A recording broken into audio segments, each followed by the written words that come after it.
வணக்கம். நான் கீதா அன்பழகன்.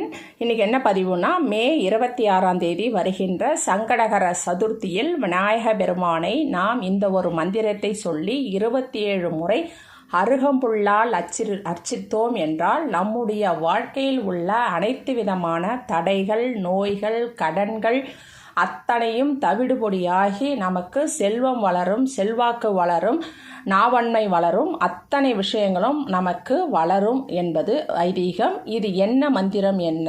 அவருடைய காயத்ரி மந்திரம் தான்.